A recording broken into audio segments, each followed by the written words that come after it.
Bentar ya, sebentar. Saya nak share dulu.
Okay, Assalamualaikum warahmatullahi wabarakatuh.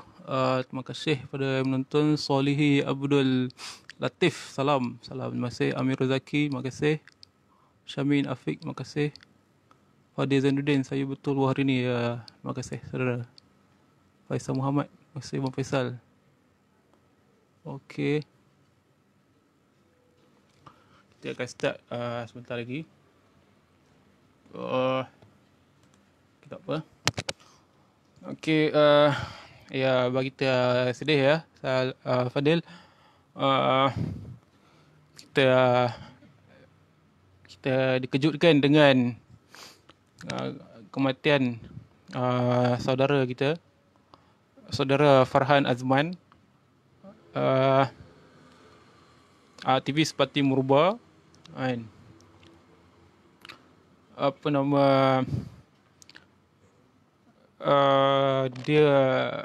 beliau pernah berkuliah juga di Kubu ya, pada tahun lepas 26 bulan 12 kan. Bulan 12 membincangkan tentang keselamatan dan apa nama, kesihatan di tempat kerja. Jadi sama-samalah kita apa nama, mendoakan beliau. Ya, saya pun berat juga nak buat kan, tapi dah janji kan, jadi kita buatlah. Okey, kita mungkin boleh sedekah pada beliau dulu, Al-Fatihah kan, sebelum kita mulakan.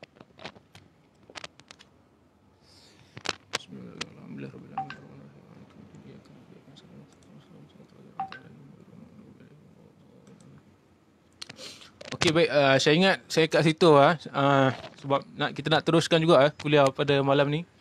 Jadi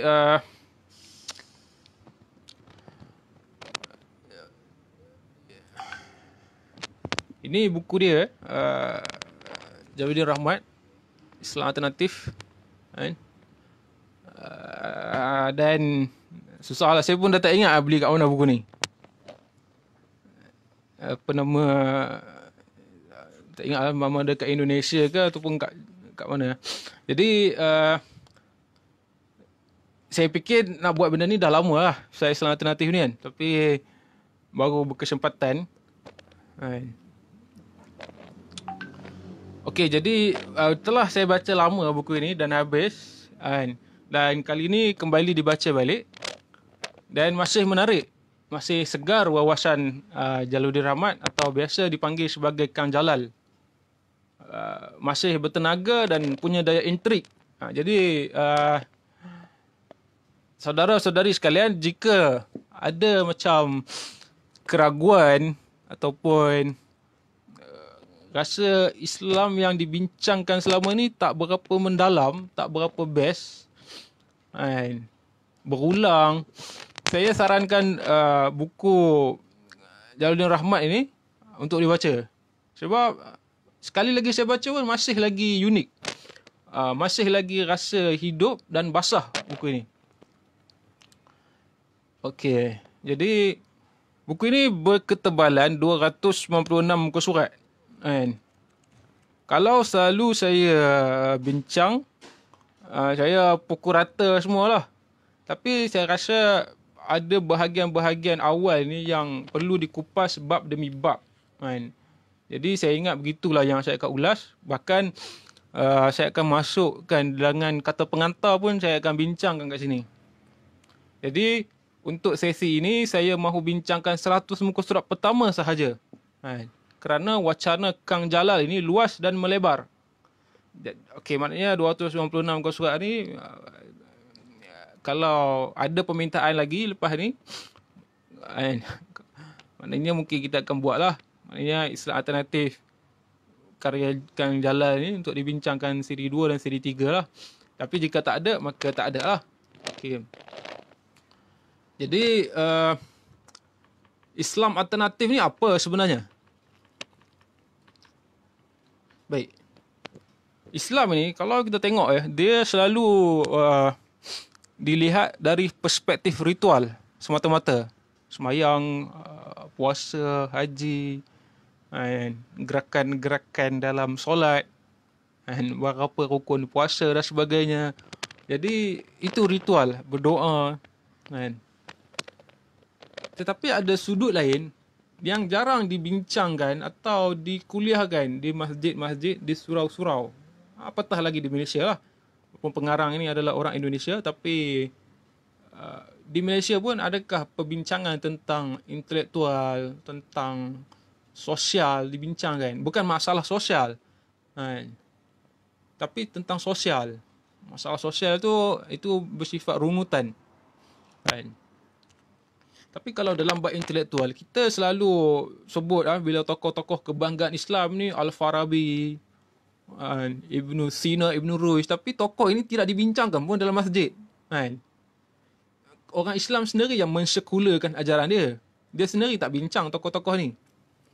Saya tanya, suara saya dengar ke? Kalau dengar okey . Ni dah ramai tapi kalau suara saya dengar. Hafiz Osman tanya tajuk apa buku? Islam Alternatif karya Jalaluddin Rahmat. Afiq Rostam, terima kasih watching. Okey. Sorry. Okey.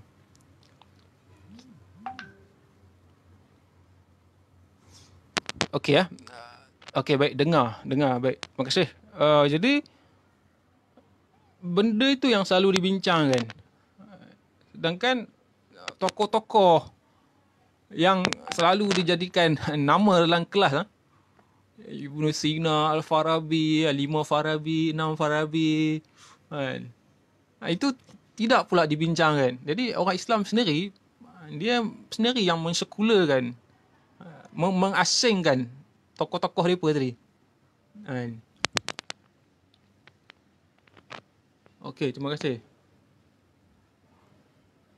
Jadi sedangkan Islam ini dia mempunyai bahagian intelektual dan sosial yang sangat lumayan. Kalau saya pun tercengang-cengang juga dengan kekayaan intelektual dan filosofi Islam ni yang benda ni jarang dibincangkan lah.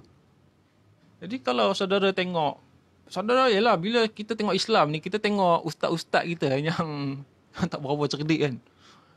Jadi mereka ni pun tak tahulah belajar tidur ke apa kan, ataupun memang main, ataupun apalah, kita tak tahu mereka ni buat apa kan. Hafal Quran je ke macam mana kan. Sebab kalau saudara tengok perbahasan Ibnu Arabi pun dalam. Kalau saudara kenal Ibnu Arabi kan, maksudnya saya bukan kata nak pro kepada beliau atau apa kan, tapi maksudnya perbahasan tokoh-tokoh ni kan, kalau saudara buka memang dalam. Tetapi yang sampai kepada kita ni, yang kita tengok di masjid dan di surau ni, dia sangat tak seronok kan. Rasa macam apa, bodoh sangat kan. Apa berulang. Ya, tak ada benda kan. Jadi kalau saudara tengok perbahasan dalam kan. Jadi sampai kalau saudara katakan Islam ni tak canggih, dia punya debat, ustaz-ustaz sekadar cari makan. Saya guna argumen itu dulu sebelum ini. Betul memang ada ustaz-ustaz cari makan semua. Tapi perbahasan kita kata mendalam dalam Islam ni luas. Bahkan boleh dikatakan luasnya sampai tahap lebih dahsyat daripada Kristian lah. Kan? Hebat. Memang kekayaan kalau saudara ni, cuma masalah dia adalah adakah buku-buku itu telah diterjemahkan ke dalam bahasa kita? Itu isu dia. Tapi kalau dekat Indonesia tu banyak. Memang banyak betul. Jadi kekayaan khazanah dalam Islam ni sangat luas lah. Yang saudara-saudari tak boleh mandang enteng. Maknanya saudara-saudari boleh berasa bosan dengan Islam semua, tapi saudara-saudari kena tahu dulu banyak kekayaan dalam lautan ini dia tak disauk lagi, tak dikeluarkan lagi. Tak diterjemahkan ke dalam bahasa kita. Tak diajar di masjid-masjid. Itu yang kita rasa macam apa ustaz ni yang cakap benda sama je kan. Sebab tu bagi saya menyarankan untuk orang Islam ataupun untuk orang sebelum ni Islam kemudian dia dah tak Islam ke apa, mungkin kena explore sendiri lah. Kena explore sendiri, bertempur sendiri, kena masuk ke dalam lautan ni sendirilah kan. Sebab dia kalau kita dah tak boleh harap kepada apa-apa ustaz ni kan, baik kita buat sendiri kan. Mereka pun duk asyik cakap benda sama kan, baik kita pergi beli buku baca sendiri kan. Jadi itu dia lah. Maknanya bahagian intelektual ni tak ditekankan. Jadi buku ini diberikan kata pengantar oleh Muhammad Imaduddin Abdul Rahim, sarjana Elektro Institut Teknologi Bandung ITB, Master of Science untuk bidang yang sama dan Engineering Valuation dari Iowa State University. Okey. Saya rasa saya tersilap kat sini. Saya kena bagi dulu sedikit biodata kan jalan ini. Baik, Jalaluddin Rahmat yang kita bincangkan ini adalah dia lahir di Bandung pada 29 Ogos 1949. Sarjana Ilmu Komunikasi lulusan Universitas Padjadjaran Unpad Bandung dan Master of Science untuk bidang penelitian komunikasi dari Iowa State University, Ames, Iowa dengan tesis A Model for the Study of Mass Media Effects on Political Leaders. Selain menjadi dosen di Fakultas Ilmu Komunikasi dan Pasca Sarjana Unpad, serta pernah mengajar etika Islam di Institut Teknologi Bandung ITB dan di Fakultas Usuluddin AIN Sunan Gunung Jati Bandung, Jalaluddin Rahmat dikenal pula sebagai seorang dai yang aktif. Kegiatannya yang padat di bidang dakwah ini tidak menghalangnya untuk menghadiri seminar-seminar di dalam dan di luar negeri, baik yang berhubungan dengan profesinya maupun yang berhubungan dengan soal-soal keislaman. Pada sekali setiap minggu, ia akan mengadakan pengajian rutin di masjid belakang rumahnya. Okey, itu sebuah sedikitlah tentang beliau. Jadi, bagi yang bagi kata pengantar ni pun belajar kat sama, Iowa juga. Imaduddin ni. Okey. Dan buku ini, Islam Alternatif, adalah rakaman dari banyak hal, makalah, ceramah dan diskusi panel yang diselenggarakan di kampus yang beliau kunjungi. Jadi Haidar Bagir kalau saudara kenal, kalau saudara biasa beli buku-buku Republic buku, kami pernah jual buku-buku Haidar Bagir. Haidar Bagir cakap pada dia suruh kumpul lah ceramah-ceramah dia ni. Sebahagian dalam bentuk kamera lari macam mana tu? Hello, dengar ke tak? Kamera lari. Macam mana?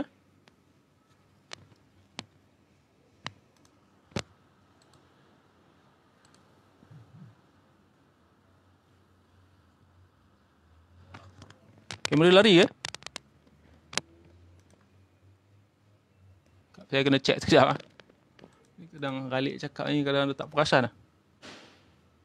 Oh, kamera center sikit. Oh, dia bergetar-getar kan. Okey, sorry. Okey ya. Kamera lari tak? dah okey ke belum? Kena check sekejap. Kalau okey, cakap okey. Kamera dah center ke?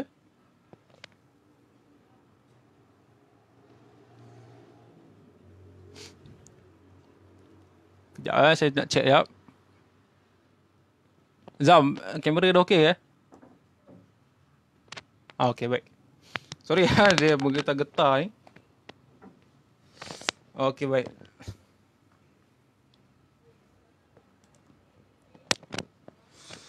Okey, jadi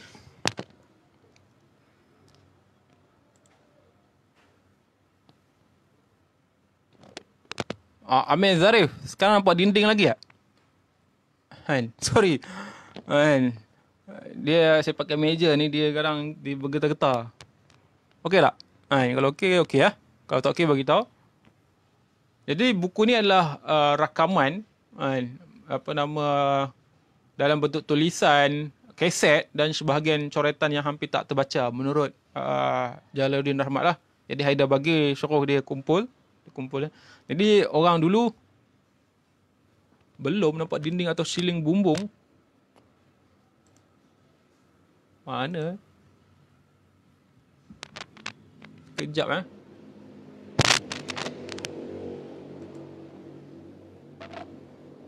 Oh sikit. Sekejap. Saya tengok. Sekejap meja pun tak stabil ni.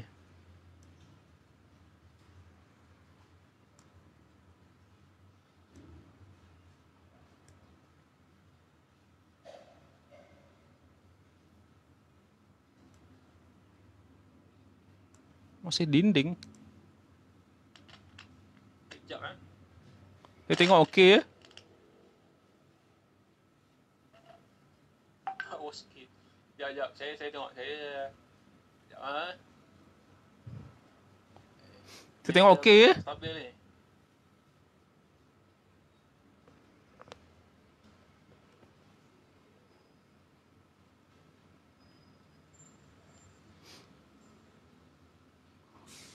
Mana ada. Saya tengok okey. Masih dinding.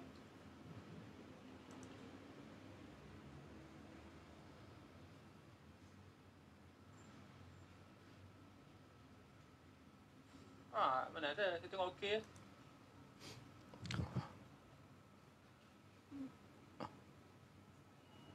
Okey, tak apa. Saya nak teruskan. Tapi kalau tak okey, bagi tahu lah. Saya nampak okey ni. Saya tengok gambar kat ni elok je ni. Jadi, ini adalah tulisan, rakaman, kaset. Jadi, biasalah dulu orang dulu, mereka suka nak ceramah-ceramah itu, dia akan kumpulkan dalam kaset dan dia orang akan salin balik transkripsi dia. Dan benda ni masih lagi berlaku sekarang ya. Orang masih, di Indonesia orang masih, ada kawan saya, dia masih lagi salin balik. Benda tu dalam stencil, dia salin balik, dia tulis balik. Jadi dahsyat lah benda macam ni ya. Jadi Imaduddin ni, kawan yang berkata pengantar ni, memulakan kata pengantarnya dengan mengisahkan dalam kunjungan beliau pertama kali ke Masjid Salman, ITB, Institut Teknologi Bandung. Setelah beliau kembali ke tanah air, Imaduddin balik ke tanah air, di antara aktivis Masjid Salman mengerumuniku di mihrab. Ada yang mengatakan, anak-anak muda Masjid Salman telah terbagi menjadi dua, pengikut Nurkolis Majid dan pengikut Jalaluddin Rahmat. Walaupun aku yakini kedua orang ini tidak bermaksud membentuk pengikut-pengikut setia, kiranya mereka telah melahirkan pola pemikiran yang berbeza.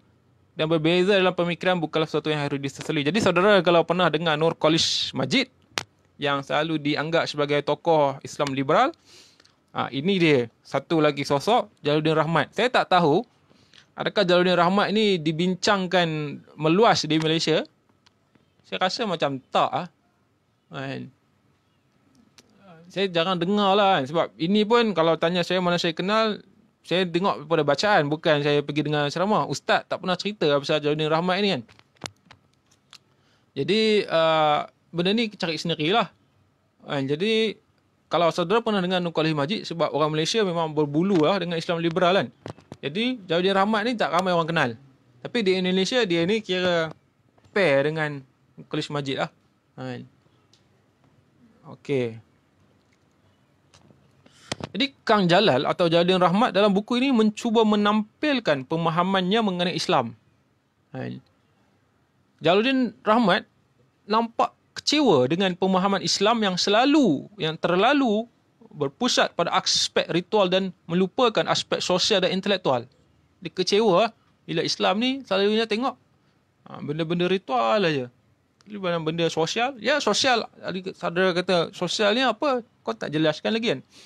Sosial ni adakah dia masalah sosial? Bukan. Sosial ni masalah orang tak ada pendidikan, kemiskinan. Ini benda-benda ni kenapa dalam perbicaraan kita di masjid-masjid ni tak ada bincang benda ni kan? Yang bincang benda, apa benda dia bincang kan? Benda sosial, ini dia sosial ni.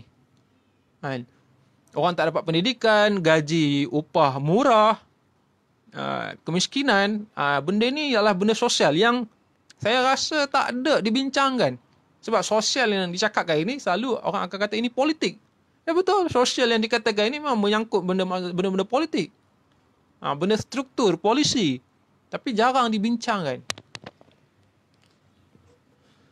Jadi Imaduddin ni nampak yang Kang Jalal ni dia sangat kecewa dengan pemahaman Islam yang terlalu berpusat pada aspek ritual dan melupakan aspek sosial dan intelektual.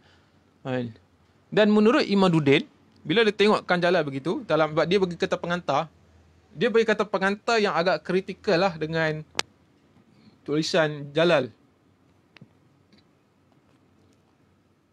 Menurut Imaduddin, ada kesan seolah-olah Kang Jalal ni meremehkan hal-hal ritual dan menonjolkan secara agak berlebihan aspek sosial. Maksudnya Kang Jalal ni terlalu fokus sangat pada masalah kemiskinan, masalah buta huruf, orang tak pergi sekolah. Tapi bab ritual ini Kang Jalal tak ambil pot sangat. Jadi kata Imaduddin, Kang Jalal, Jauhadin Rahmat menentang ekstremisme ritual, menentang ekstrim ritual, boleh jadi dia ni jatuh pada ekstrim sosial. Maksudnya terlalu fokus. Kau kritik Pak Lebay, Pak Kiai ni fokus sangat pada benda ritual, kau pun mungkin ekstrim juga dalam bab benda-benda sosial ini. Selalu sangat fikir pasal kemiskinan ni kan. Kemiskinan, kelaparan, orang tak ada benda nak makan. Tapi bab sembahyang kau tak nak fikir. Jadi itu kritikan Imaduddin. Jadi kata Imaduddin, padahal dalam banyak hal masih banyak kaum muslimin Indonesia yang pada aspek ritual pun belum sepenuhnya menjalankan atau bahkan belum mengetahui ajaran Islam. Jadi kata dia dekat Indonesia pun masih banyak orang Islam Indonesia yang aspek ritual pun dia tak sembahyang lagi, tak puasa lagi, macam mana nak pergi ke benda sosial. Jadi kata Imaduddin, dikhawatirkan orang yang tidak melakukan ibadah ritual menggunakan justifikasi seperti yang dinyatakan Rahmat. Maknanya orang yang tak sembahyang semua ni dia akan guna hujah-hujah Kang Jalal lah. Okey. Jadi saudara nampak yang saya cuba bincangkan ni, yang maksudnya kata pengantar pun kita nak bincangkan kerana saya tengah menampilkan kutub pemikiran. Ada orang ni fokus sangat pada masalah ritual. Gerakan jari semasa sembahyang, teng ni kan. Salafi Wahabi suka benda ni kan. Siapa yang tak sembahyang tak tahulah, tapi yang sembahyang tu tahulah kan. Yang Wahabi ni kan, benda ni kan. Teng-tong benda ni kan. Jadi dia terlalu fokus benda ni kan. Tapi jiran sebelah ke, orang rumah reban ke, reban ayam ke, jiran nak kena tendang daripada bilik sewa ke, benda tu tak pernah menjadi perbicaraan dia. Tak pernah fikir pun. Jiran makan ke tak makan ke tak ada fikir. Tapi benda ni dia fikir. Orang pergi masjid tak masjid dia fikir. Jadi saudara boleh, saya bukan nak menyuguhkan atau mendoktrinkan secara langsung idea saya, tapi saya cuba nak menampilkan kutub. Saudara nak pilih kutub yang mana kan? Terpulang pada saudara. Saya cuba nak menerangkan. Jadi dalam bab masih lagi dalam kata pengantar yang kita bincang hari, masih lagi kata pengantar. Islam mustad'afin. Jadi pada satu masa Imaduddin diminta oleh Penat PENAD, Penat Penerangan Angkatan Darat pada awal tahun 70-an untuk memberikan ceramah tentang Islam di hadapan tahanan politik PKI, Partai Komunis Indonesia, yang sebahagian besar intelektual. Sebahagian besar tahanan politik komunis di Indonesia, Partai Komunis adalah intelektual. Apa dia buat? Jadi Imaduddin ni harus membaca banyak buku tentang Marxism. Dalam ceramah itu, aku bandingkan Marxism dengan Islam. Aku ulas ayat. Kami bermaksud untuk memberikan kurnia kepada orang yang tertindas di bumi. Kami akan jadikan mereka pemimpin dan pewaris bumi ini. Tak silap saya, ni surah Qasas kan. Itulah yang menonton kan. Selalu Dr. Nasir Hashim PSM dia selalu sebut ayat ni. Imaduddin, aku tunjukkan bagaimana Islam menaruh perhatian kepada mustad'afin jauh sebelum Marx lahir. Tentu aku perhatikan juga bagaimana cara Islam terbukti jauh lebih manusiawi daripada cara-cara Marxis komunis. Jadi dia pernah dipanggil untuk salah bahasa dia brainwash kan. Brainwash orang komunis balik kan. Jadi dia cakap bahawa Islam ni telah ajar pembelaan terhadap mustad'afin ni lebih awal sebelum Marx lahir. Ini hujah Imaduddin lah. Jadi Imaduddin ni dia kata, aku kena baca banyak lah buku pasal Marxism kan. Dia nak brainwash kan.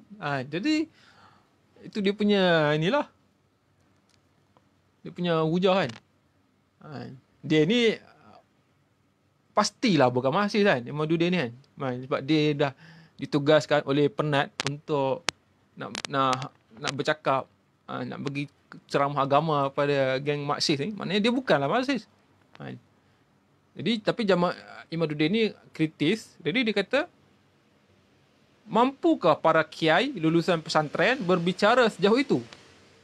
Atau lebih tepat lagi,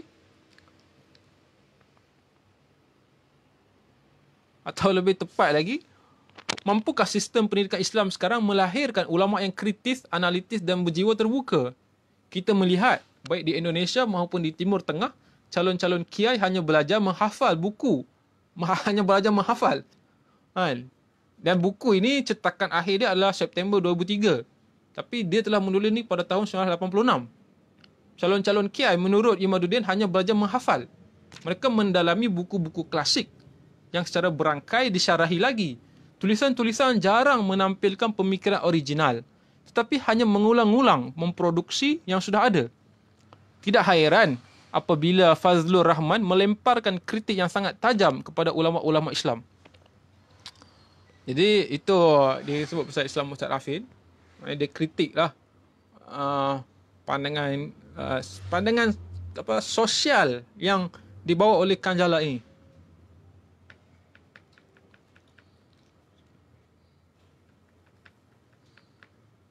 Okey, seterusnya masih lagi dalam kata pengantar.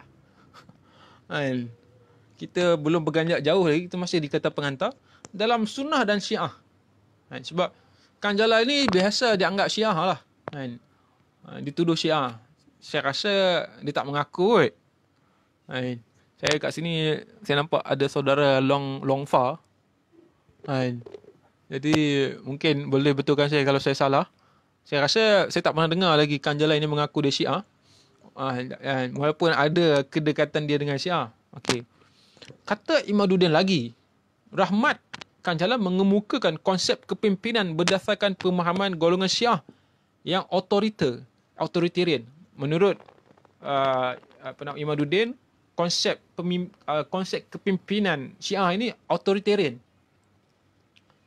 Kata dia lagi, alangkah baiknya jika di dalam kajian selanjutnya Rahmat ni Kanjala lah, Rahmat juga menguraikan secara seimbang konsep imamah di dalam pemahaman golongan Sunni yang diakhiri dengan pendapatnya sendiri.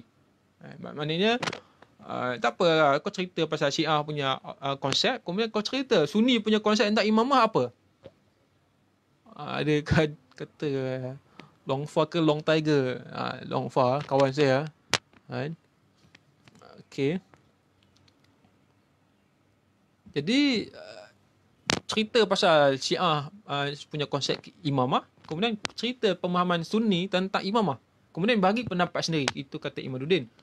Menurut Imaduddin, bagi dia tidak ada masalah Sunni dan Syiah. Sesungguhnya katanya kedua label ini harus dihilangkan. Buang label Sunnah Syiah ini. Kita harus menyatakan diri bukan Sunni dan bukan Syiah, tapi Islam, seorang Muslim. Tak ada Sunni Syiah, tak ada Islam Muslim. Aku, Imaduddin, pernah solat di belakang Imam Syiah. Seperti juga aku sering solat di belakang Imam Sunni. Dia tak ada masalah. Solat dengan Imam Syiah pun tak ada masalah. Solat dengan belakang Imam Sunni pun tak ada masalah. Sebagai mazhab pemikiran, aku setuju dengan pendekatan Islam yang komprehensif. Tetapi tidak akan pernah setuju dengan konsep imamah yang autoriter. Maknanya dia tak boleh terima lah konsep imamah yang authoritarian. Bagi dia. Ini bagi dia. Kepimpinan Islami ialah kepimpinan yang partisipatif, kolektif dan berdasarkan prinsip syura. Jadi, bagi dia kepimpinan Islam ni dia adalah kolektif. Semua orang terlibat dan kena syura. Jadi, bagi dia Syiah ini memaksumkan imam dan seolah-olah mengesampingkan syura. Maknanya maksumkan imam dan syura pergi jahanam. Tetapi, tapi saudara kena tengok dia adalah seorang yang kritis juga lah. Maknanya tidaklah sembrono juga pandangan dia ni kan. Dia Sunni, saya nampak kecenderungan dia Sunni lah. Sunni dan pro status quo pun ada jugalah. Tapi maksud dia kritis lah, kita boleh baca kat sini. Jadi kata dia Syiah ni memaksumkan imam dan seolah-olah mengesampingkan syura. Dia sebutkan tetapi walaupun orang sering menunjukkan syura sebagai karakteristik Sunni, maknanya Sunni ni dia tidak ada imam. Maksudnya dia tidak ada imamah. Jadi Sunni ni dia kalau ikut teori dia sangat dekat dengan syura. Sebab tu Khulafa' Ar-Rasyidin ni diangkat oleh Ahlussunnah wal Jamaah. Cuma Ahlussunnah wal Jamaah pun tak adalah berkenan dengan khalifah dinasti selepas itu. Tapi konsep syura itu memang diangkat oleh Sunni. Tetapi walaupun orang sering menunjukkan syura sebagai karakteristik Sunni, sepanjang sejarah prinsip ini tidak pernah dilakukan kecuali masa Khulafa' Ar-Rasyidin. Maknanya masa Khulafa' Ar-Rasyidin je ada konsep syura ini. Walaupun sebenarnya kalau kita tengok tak adalah syura mana juga kan. Tapi konsep itu lebih baik daripada selepasnya. Jadi disebutkan kat sini oleh Imaduddin, Muawiyah begitu pula Abbasiyah dan keturunannya. Mereka ni berkuasa secara otoriter. Mereka ni tidak Syiah, Sunni, tetapi walaupun secara teori katanya syura, tapi mereka tak adalah buat syura juga. Muawiyah, Abbasiyah, Umayyah berkuasa secara otoritarian dan mengembangkan kepimpinan yang paternalistik dan militeris. Secara historis, kata Imaduddin, tidak terlalu salah bila Roger Savory mengatakan bahawa orang Islam cenderung menjadi otoritarian bila berkuasa.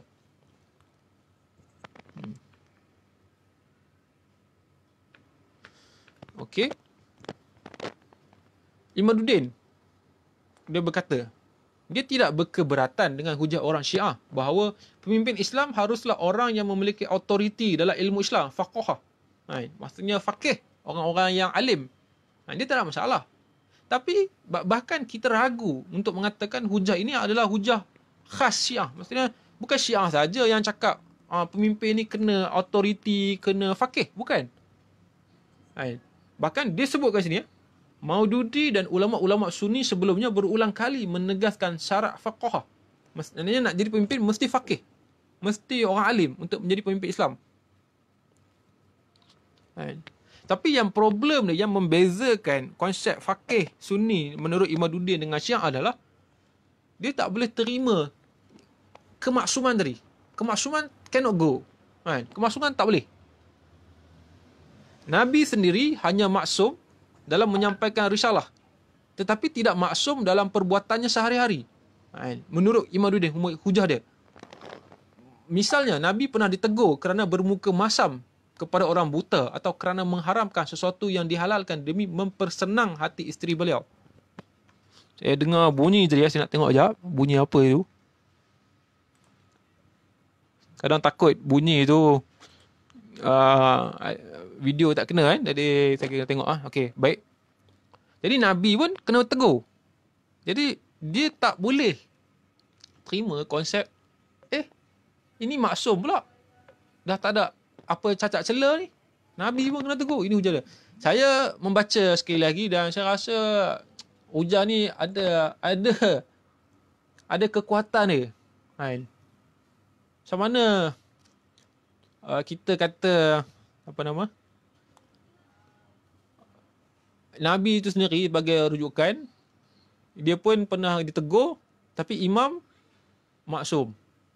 Tak ada salah apa semua. Jadi dia ada kekuatan hujah ni bila baca balik sebab Nabi memang ada cerita yang dia kena tegur sebab bermuka masam kepada orang buta dan kerana mengharamkan sesuatu yang dihalalkan demi mempersenang hati isteri beliau. Ada cerita dalam Quran Baik, menisbahkan ismah, infallibility kepada para imam.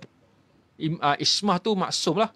Bererti memberikan kekuasaan rohaniah yang mutlak. Menolak imamah berarti berdosa. Maka di situ akan timbul kemusykilan berikutnya. Sejak bila seseorang imam itu maksum? Sejak bila? Tanya Imaduddin. Sejak bila seseorang imam itu maksum? Keadaan apa yang menyebabkan imam sebagai manusia biasa, maksudnya lahir biasa semua, tiba-tiba menjadi maksum? Ini hujah Imaduddin. Saya kena kata hujah Imaduddin lah sebab bukan hujah saya kan.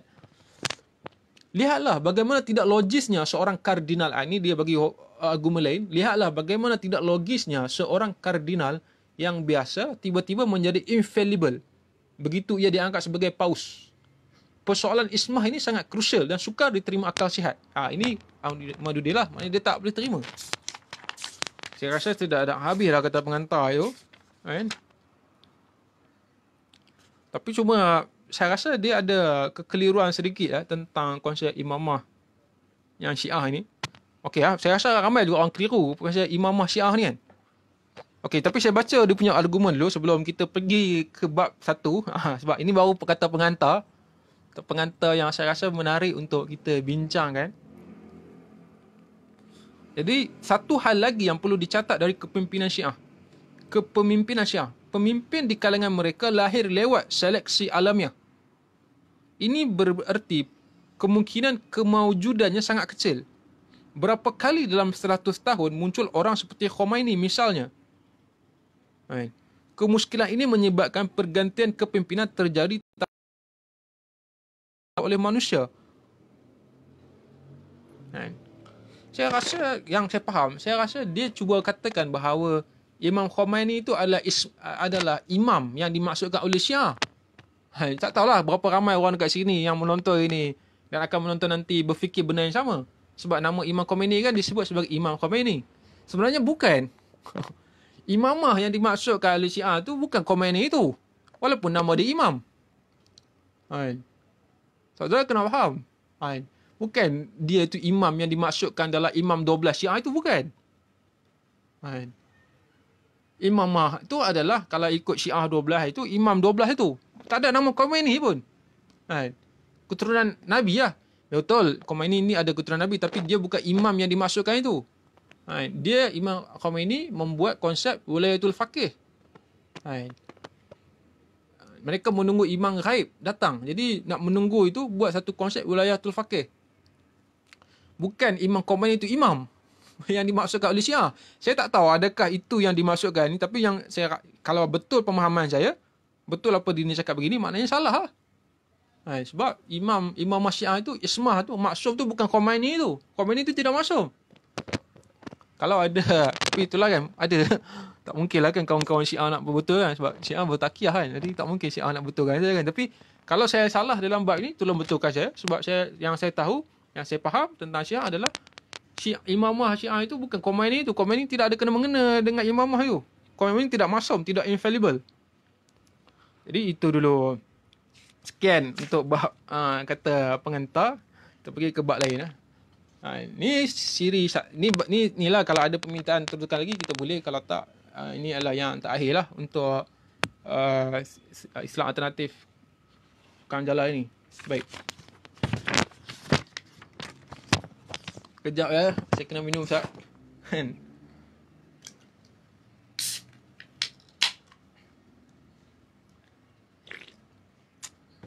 Okey, baik. Saya tak mampulah nak ulas semua bab ya, tapi tak apa, kita cuba yang mana boleh lah. Jadi dalam bab 1 disebutkan dalam tajuknya sikap keberagaman intrinsik dan ekstrinsik. Okey, sebab ini antara bab yang menarik ya, yang saya rasa orang Islam patut tengok juga kan benda ni kan. Kita harus membaca semua kalau boleh ya. Dan Kang Jalal telah meringkaskan atau memudahkan untuk kita kan. Sebab takkan kita nak baca buku psikologi pula kan, penat lah kan. Jadi Kang Jalal memberikan pandangan yang bagus, menulis, merakamkan pandangan dia yang bagus. Jadi banyak tokoh psikologi bersikap kurang simpatik terhadap tokoh-tokoh agama. Banyak tokoh psikologi ni mandang jelek ataupun mengatakan benda yang kurang baik tentang tokoh-tokoh agama. William James mengatakan, para nabi dan orang-orang suci dihinggapi perasaan yang berlebih-lebihan, melankolik, halusinasi, mendengar suara. Itu kata William James. Nabi-nabi ni, mereka ni ada dengar-dengar ni. Dengar-dengar suara. Halusinasi. Dengar je malaikat. Ini kata William James. Kang Jalal sebutkan dekat sini ya. Boysen. Dia katakan, soal ni ahli psikologi juga. Dia katakan, sebelum orang menghayati agama, lebih baik ia harus menderita sakit jiwa terlebih dulu. Orang-orang beragama harus melewati tahap skizofrenia terlebih dahulu, kata Boysen. Okey. Saya tengok bidasan Kang Jalal ni sangat sentap ya. Dia bagi kan. Dia cakap. Tetapi belakangan Jalaluddin Rahmat mendengar bahawa banyak tokoh psikologi yang memandang tokoh agama sebagai psikopat ternyata menderita gangguan jiwa. Okey, tadi kita sebut William James. William James emosi tak stabil. Ini menurut penulis biografi dia. Boysen mengemukakan teori tadi bahawa orang agama ini, kalau dia nak menghayati agama lebih baik, dia harus menderita sakit jiwa terlebih dulu. Orang agama harus melewati tahap skizofrenia terlebih dulu. Boysen ni mengemukakan teori itu setelah sembuh dari skizo. Jadi agak kompleks ya. Maksudnya ada orang kata psikologi begitu, tapi realiti dia, mereka pun ada juga sakit jiwa dia. Tapi bukanlah semua orang psikologi yang anti atau bersikap kurang senang dengan tokoh agama. Ada juga psikolog yang bersifat simpatik terhadap agama seperti Gordon Allport. Bagi Gordon Allport, kata dia, kenapa ada orang beragama ni macam sakit semua? Dia ada dua cara orang beragama. Satu ekstrinsik, iaitu orang yang menggunakan agama, dia nak guna something to use, not to live. Jadi dia puasa, solat, naik haji dan sebagainya, tapi hanya luaran. Benda-benda luaran, superficial. Tapi dia tidak beragama secara komprehensif, komitmen, intrinsik. Kalau macam Kristian, dia memandang kasih itu tunjang agamanya. Itu Kristian. Love for all. Kristian ni love lah. Kalau orang tampar pipi kamu kanan, bagi pipi kiri untuk dia. Jadi Kristian ni love, dia punya ajaran. Tapi Islam pun, walaupun dia tak kata love, tapi dia ada silaturahmi. Itu ajaran dia. Kita boleh katalah in teori, tapi benda tu juga yang berlaku kan. Thomas Merton dalam bukunya Mysticism in the Nuclear Age berkata, anda tidak dapat mendatangkan kedamaian tanpa disertai amal soleh. Anda tidak dapat memperolehi tatanan sosial tanpa kehadiran kaum mistik, orang-orang suci dan nabi-nabi. Okey. Itu antara sikap keberagamaan dalam bab 1 ini. Saya lanjut ke bab 2 ya. Kan? Sebab saya rasa mungkin kita, kalau kita tengok orang cerita Islam semua ni kan, cerita tentang ayat Quran, in reality dia ni kita tengok macam tak beramal sungguh kan. Tapi kalau saudara-saudari tengok dalam teks, baik dalam Quran atau hadis, kan, ada ayat-ayat, ada perintah-perintah yang kuat nuansa sosial dia berbanding ritual. Kan. Saudara boleh tengok sendiri, boleh Google, boleh cari kan, di buku dan sebagainya, saudara boleh tengok ya. Walaupun Kang Jalal ni selalu dianggap Syiah, tapi dekat sini dia ada menampilkan cerita yang yang agak terbuka tentang tokoh yang selalu diangkat oleh Syiah dalam bab kedua, dari tauhid ibadah menuju tauhidul ummah. Okay. Pada satu hari Rasulullah murka, marah bila Abu Zar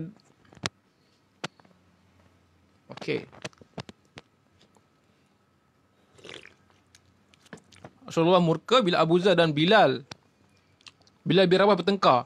Abu Zar, orang tokoh yang kita dah pernah bincang sebelum ni, bertengkar dengan Bilal. Bilal seorang bekas hamba, kalau hitam semua, bertengkar. Dan Abu Zar berkata, "Hai anak dari perempuan hitam." Rasulullah menepuk bahu Abu Zar dan berkata, Terlalu. Okeylah, mungkin bahasa Inggeris apa? Too much. Tidak ada kelebihan orang hitam atas kulit putih kecuali kerana amal soleh. Abu Zar selepas itu menjadi seorang yang sangat rendah hati. Dan Abu Zar sering mewakili kepentingan orang-orang lemah. Jadi saudara boleh tengok, maknanya dalam teks teori, benda tu ada. Sama ada orang Islam amal tak amal satu bab yang lain. Tapi benda tu ada. Right. Jadi dia macam bagi saya dia macam mencabar juga kan. Maknanya ada benda-benda yang benda macam ni, maknanya bukanlah tiba-tiba keluar di Amerika orang hitam lawan kulit putih, mereka keluarkan benda-benda ni, tak. Zaman dulu pun ada je racism dan Nabi marah kan. Jadi benda tu ada dan Nabi pernah marah. Jadi kalau orang kata Islam ni sama dengan racism, tak. Kan? Kalau dia lebih mementingkan bangsa, suku, tidak.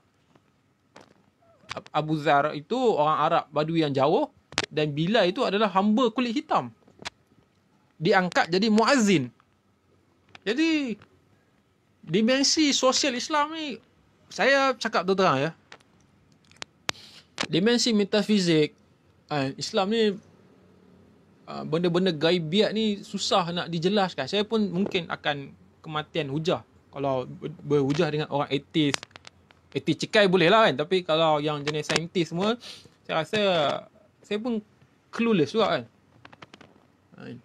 Tapi dalam dimensi sosial yang kita boleh lihat, benda itu ada, real. Kita boleh lihat, ada teks dia, Nabi marah. Abu Zar yang cakap begitu, menghina orang kulit hitam. Benda tu ada. Jadi dimensi sosial ni dia panah. Dia bagi sekalian. Maknanya, okey, benda tu ada. Kau nak kata macam mana kan? Kau nak kata Islam benarkan rasisme apa? Benda tu dalam teks tidak boleh. Jadi saya rasa kekuatan sosial Islam ni sangat kuat. Kalaupun kekuatan metafizikal ni rumit nak dijelaskan. Ada Ibn Arabi, ada Imam Ghazali, ada golongan yang anti Ibn Arabi apa semua. Jadi benda ni nak cerita susah, dimensi metafizikal ni. Tapi dalam dunia, dalam hal sosial, benda tu jelas. Baik, ini cerita lain pula. Saudara boleh Google cerita ini, tengok betul tidak betul. Dimensi sosial Islam sangat kuat. Dimensi yang boleh dipegang dan disentuh ini. Cambuk keadilan Islam. Kisah seorang tetamu dari Mesir. Dia berlumba kuda dengan anak Amru al-As pada suatu masa. Kemudian dia menang.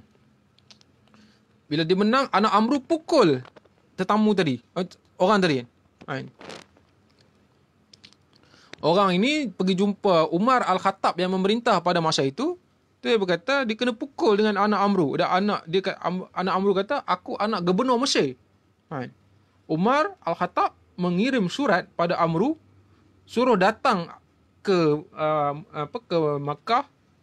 Pastilah Mekah ke Madinah, saya tak ingat tadi, di musim haji.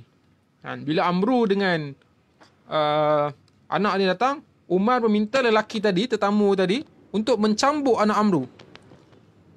Dan bukan setakat mencambuk anak Amru, Umar menyuruh agar bapaknya Amru tadi dicambuk pula. Pukulkan cambuk itu di atas rusuk Amru Al-As ni. Sahabat, kalau nak kata sahabat lah, Syiah tak terima kalau Amru ni kan. Tapi Amru Al-As ni kira tokoh Islam, masuk Islam jumpa Nabi lah. Pukulkan cambuk itu di atas rusuk Amru. Kemudian Umar kata, wahai Amru, mengapa kamu perbudak manusia padahal mereka dilahirkan ibunya dalam keadaan merdeka? Jadi ini adalah benda-benda real. Ada teks dia, ada peristiwa dia, dimensi sosial dia. Yang saya tak yang saya rasa ini okeylah, dimensi metafizikal ni mungkin tak terjelaskan, tapi dimensi real ni bagaimana? Jadi konsep Khulafa' Ar-Rasyidin itu pun dah revolusioner. Dan saya rasa bila Kang Jalai ni berani sebut Umar Al-Khattab ni, memang sangat jauh lah. Sebab kalau ikut Syiah biasa dia takkan sebut Umar Al-Khattab. Dia tak suka Umar. Syiah ortodok ni dia tak suka Umar Al-Khattab. Baik. Ada banyak lagi bab lah, tapi saya nak ni terus lah sebab saya rasa berapa lama kita cakap ni?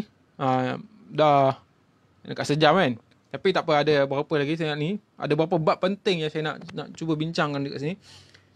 Jadi bab itu adalah peranan agama dalam masyarakat. Okey. Anselm Feuerbach berkata, agama dalam bentuk apa pun dia muncul tetap merupakan keperluan ideal umat manusia. Bagi Feuerbach, peranan agama menentukan dalam setiap bidang kehidupan. Manusia tanpa agama tidak dapat hidup sempurna, kata Feuerbach. Dan Feuerbach ini mempunyai anak yang cerdas. Kelak terkenal dengan nama Feuerbach, iaitu Ludwig von Feuerbach, tersohor sebagai filosof materialis yang mempersetankan agama. Bapa dia tadi sangat pro pada agama, tapi anak dia persetan dengan agama. Feuerbach seorang materialis ini, yang idea dia kemudian banyak digunakan oleh Karl Marx. Feuerbach mengatakan, manusia adalah apa yang ia makan.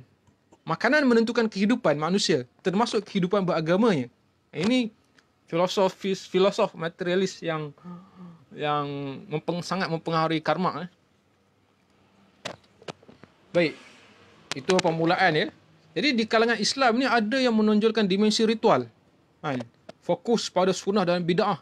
Contoh tadi lah. Sebut kan, ditumpu pada benda ni kan. Teng tong kan. Bung Naufal ada. Macam mana Bung? Pernah tengok ni Bung? Mereka semayang fokus ni ting kan. Kalau macam masa tahayul kan.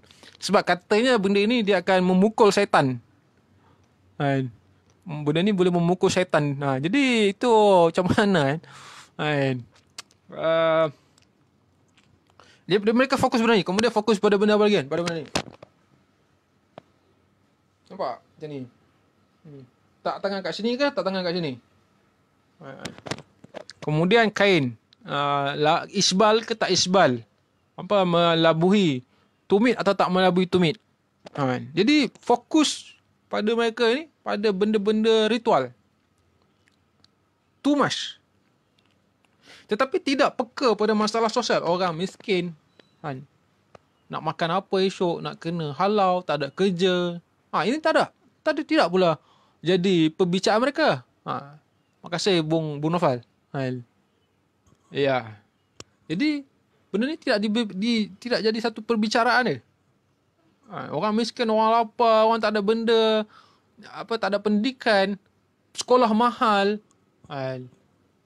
Jadi benda ni tak jadi perbicaraan mereka. Menurut Edward Mortimer, ada seorang pengkaji buku dia pun dah ada diterjemah oleh Indonesia, dalam Islam dan Empower. terjemahan dia Islam dan Kekuasaan. Dia kata Islam ini menurut Edward Mortimer lebih banyak menekankan dimensi sosial berbanding dimensi ritual. Ini kata Edward Mortimer. Ya, mungkin saudara kata ulama jarang kita nak dengar kan. Kan ni tengok ustaz ni pun dia pun macam tak beramal kan, macam tak berapa cerdik kan. Kita malas lah nak beramal kan.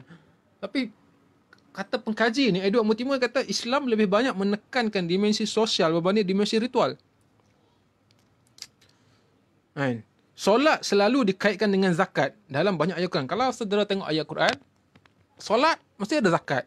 Solat mesti ada zakat. Kan? Maknanya apa? Solat kita dengan Tuhan lah.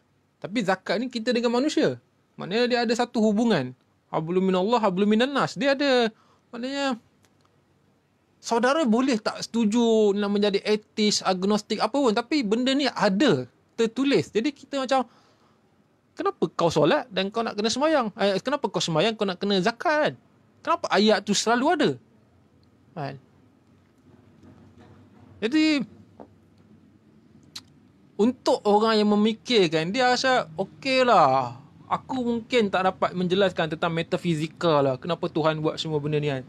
Tetapi dalam benda sosial ini, benda tu wujud. Solat, zakat. Apa kamu berhubungan dengan Tuhan, kamu kena berhubungan dengan manusia. Ada hak-hak manusia kamu kena penuhi. Jadi kalau kita jujur memahati, kita akan lihat. Saya bukan nak berdakwah lah, saya sekadar menceritakan benda yang benar. Maknanya saudara boleh buka Quran, sama ada teks Arab ke, teks Inggeris ke, teks Melayu ke, Indonesia ke, saudara akan tengok ayat Quran, solat, zakat.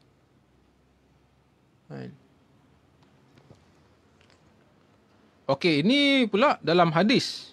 Dalam beberapa hadis, ini hadis ya, tadi Quran, dalam beberapa hadis disebutkan, mereka yang tidur kenyang sementara tetangganya kelaparan, mereka yang solat dan puasa tetapi menyakiti tetangganya, mereka yang beribadah tetapi merampas hak orang lain dan sebagainya, dinyatakan tidak melaksanakan agamanya. Disebutkan dalam hadis memang ada benda ni.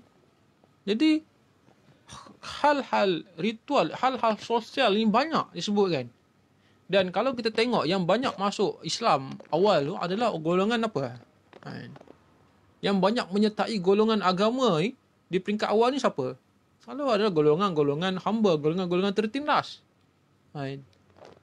Jadi daya pikat dia, kenapa hamba-hamba ni berminat dengan Islam kan? Apa yang ada pada dia kan? Tak mungkin Bilal minat dengan Islam sebab Nabi ajar benda ni. Teng kan? Takkan Nabi ajar benda ni, Bilal terpikat dengan Islam. Apa yang Nabi ajar yang membuatkan yang kena terpikat dengan Islam kan? Banyak lagi golongan hamba ataupun golongan miskin, Ammar bin Yasir, kenapa dia berminat dengan Islam? Dan bukan setakat Islam, Yesus Kristus pun yang menyertai dia mula pun adalah golongan-golongan biasa. Kenapa dia berminat? Pastilah ada sesuatu.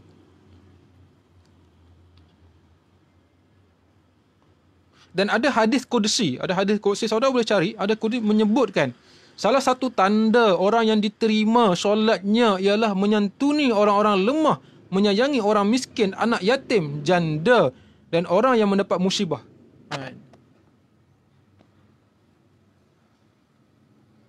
Saudara, itu iman. Saya tak pasti saya nak jawab sekarang atau tidak. Sebab soalan-soalan tadi saya mungkin tertinggal.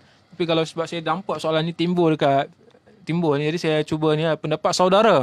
Apakah ada kaitan yang kuat antara kepentingan solat dan dengan keadilan sosial? Saya pun tak berapa pandai nak jelaskan juga. Sebab saya ni pun ada juga kadang-kadang saya tinggal solat kan. Jadi saya nak cerita pun susah kan.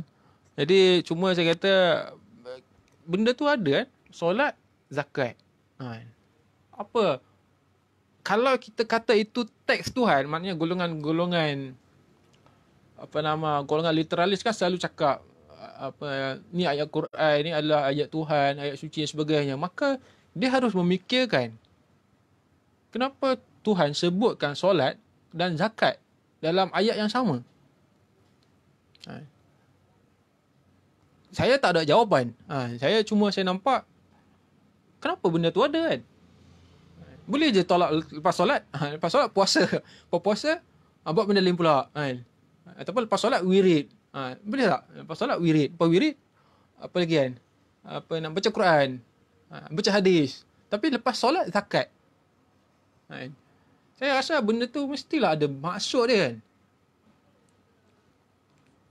Tapi masalah orang Islam ni pula satu lagi, bila dia tengok macam tu, solat, zakat, dia tengok macam tu saja.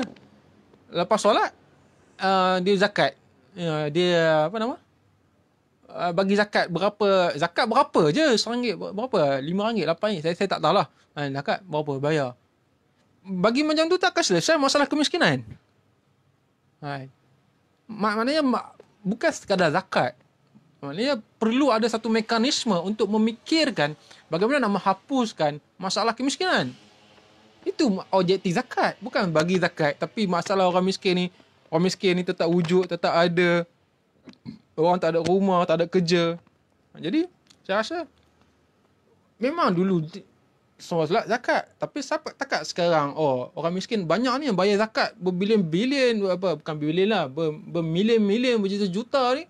Tapi orang miskin macam tu juga kan. Okey, terima kasih Kod Z Yujud. Nanti saya cuba baca soalan. Saya cuba nak habiskan dulu saya punya kuliah ni. Saya akan baca.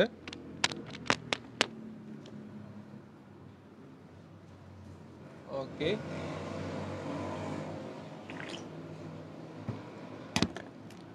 Okey. Tadi saya ada sebut pasal anak yatim semua. Saya ingat berkaitan ya. Saya cuba juga nak cakap pasal anak yatim ya. Sebab dalam buku ni ada bab pasal anak yatim. Kan? Dalam Islam Pembebas Mustad'afin. Kan?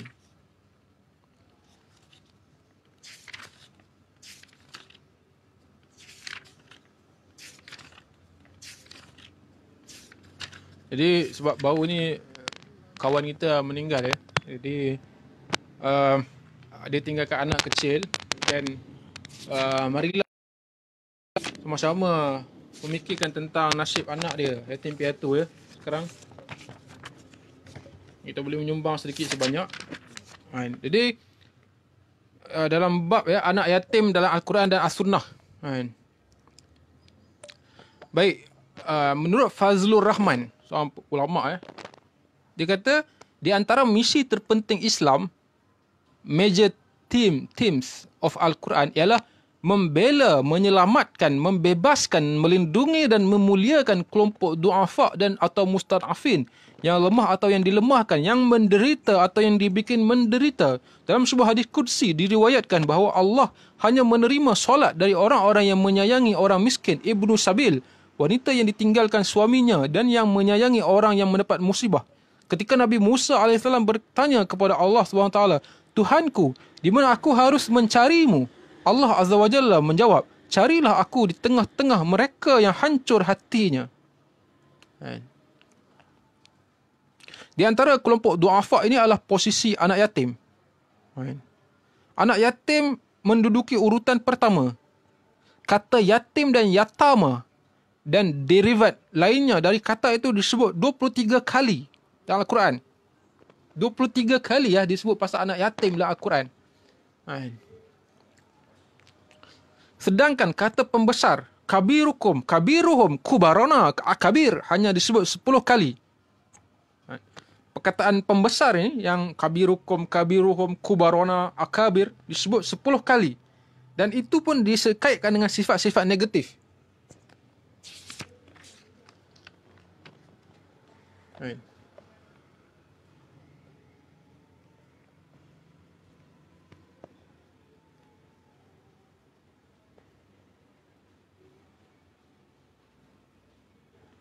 Baik. Benda ni ada dalam Al-Quran. Disebutkan. Jadi macam kita tak boleh nafikan benda ni ada dan benda ni memuat pesanan yang baik dan penting. Baik, disebutkan. Dia banyak disebutkan ni tapi saya nak baca sikit. Orang Islam disuruh berhati-hati dalam memelihara harta anak yatim dengan tidak mencampurkannya dengan harta mereka sendiri. Ketika para sahabat salah mengerti dan memisahkan makanan anak yatim dari makanan mereka sendiri, Allah mengingatkan bahawa bukan itu maksudnya. Disuruhnya mereka mencari cara yang paling baik untuk mengurus harta anak yatim. Memakan harta anak yatim termasuk dosa besar. Jadi ini Untuk saya yang tak berapa cerdas, sangat intelektual, biasa saja, yang bukanlah pembaca tegar bahasa Inggeris ataupun aktivis yang hebat pun, bagi saya benda ni mengesankan. Kan? Memakan harta anak yatim termasuk dosa besar disebut kan. Dan saya tak rasa lah benda ni baru, tetapi kenapa benda ni jarang didengarkan? Saya rasa tadi ada saudara Qudzi Yujud menyebutkan tentang Al-Ma'un. Kan? Dalam ni disebutkan juga tentang Al-Ma'un.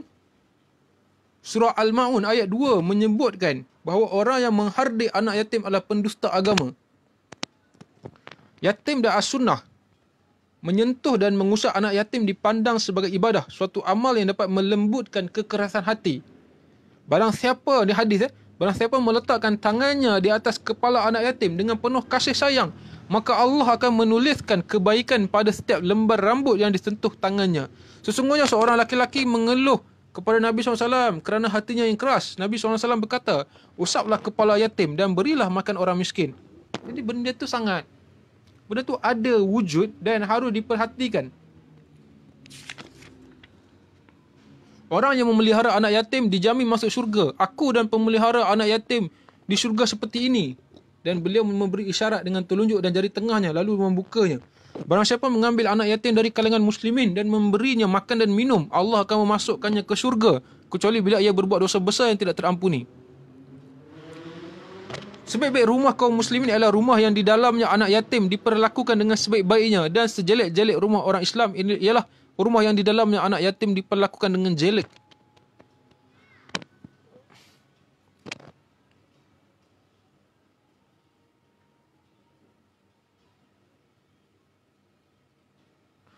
Kesimpulan, Syekh Muhammad Abduh, pembaharu Islam dari Mesir, memberikan kesimpulan untuk pembicaraan kita. Ia berkata, Allah berkali-kali menegaskan wasiat tentang anak yatim dalam Al-Quran dan As-Sunnah. Banyak kali ya. Pasal anak yatim ni disebut dalam Al-Quran banyak kali. Cukuplah bagimu untuk diketahui bahawa Al-Quran melarang menghardik anak yatim, mengancam dengan ancaman yang berat kepada orang yang makan harta anak yatim.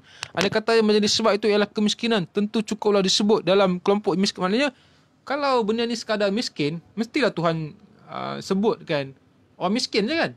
Tapi disebut anak yatim. Andai kata yang menjadi sebab itu ialah kemiskinan, tentu cukuplah disebut dengan kelompok miskin saja. Tidak. Rahsia utamanya ialah anak yatim itu memerlukan rasa kasih sayang, fitrah untuk membantu, mendidik dan memelihara hak-haknya.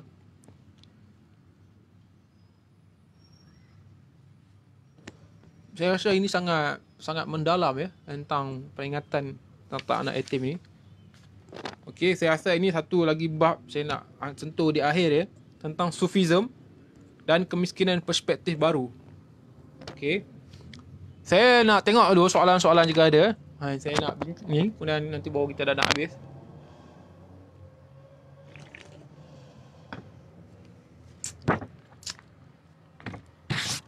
Terima kasih kepada yang menonton ya.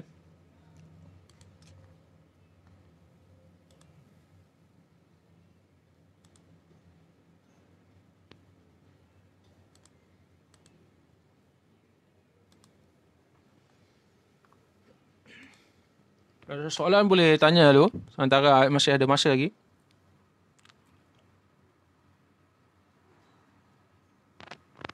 Ataupun ada komen ke, pandangan, boleh, tak ada masalah. Saya cuba bacakan.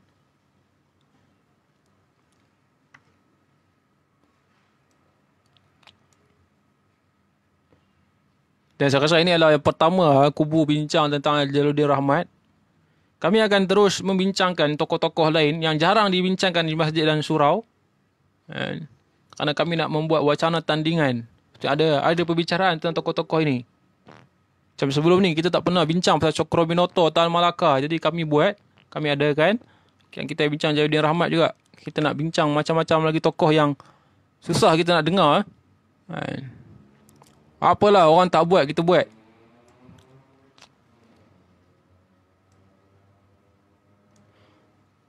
Okey, saya nampak ni Iman dulu ni. Untuk beragama dengan baik, harus melalui sakit jiwa dulu.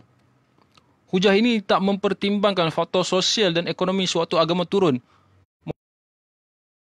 psikologis itu sendiri semata yang lihat agama diperkudakan untuk kepentingan penguasa, sedangkan agama turun sebagai penentangan terhadap keadaan sistem yang mencengkam yang sedang mencipta sakit mental dan tekanan dalam masyarakat. Jadi agama bukan dianuti kerana sakit, tapi agama itu sendiri adalah ubat untuk mengubati penyakit dalaman, bukan setakat sakit mental tapi hati busuk dan dengki. Juga menaikkan semangat masyarakat untuk tidak pasrah pada ketidakadilan. Saya ada benda yang saya setuju, tapi ada benda yang saya rasa benda tu tidaklah jadi sebegitu kan. Sebab agama ni dia akhirnya terpulang kepada kita juga. Kalau kita ni bagus, kita beragama dia akan jadi bagus. Mungkin tak juga semestinya begitu. Sebab ada kita dengar orang perompak, macam Umar sendiri, Umar Al-Khattab, dia ni seorang bengis semua, tapi dia boleh masuk Islam. Maknanya tidaklah hujah saya tu terpakai sepenuhnya. Tapi banyak juga orang agama ni jahat kan. Kita tak boleh nafikan banyak orang beragama ni jahat kan.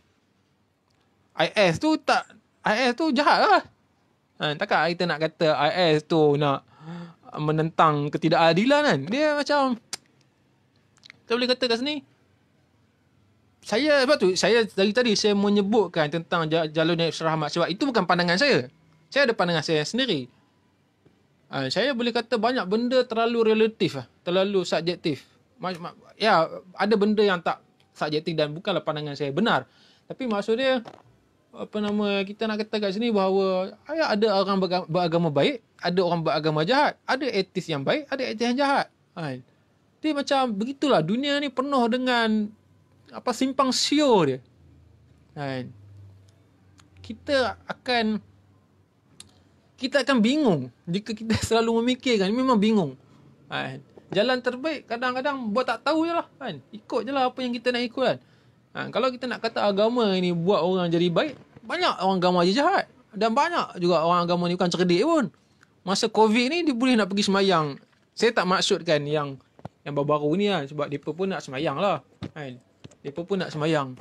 Yang baru ni lah, yang dekat Pahang tu, saya tak masukkan yang itu. Tapi yang baru-baru ni, masa awal COVID datang, ada Syekh Nuruddin, dia nak buat semayang apa masa tu kan. Tak kerti sabar ke. Jadi walaupun dia tok guru sekalipun, dia telah menjerumuskan diri dia ke dalam kebodohan kan. Walaupun dia tok guru sekalipun kan. Itu, jadi doktor kenapa kat sini,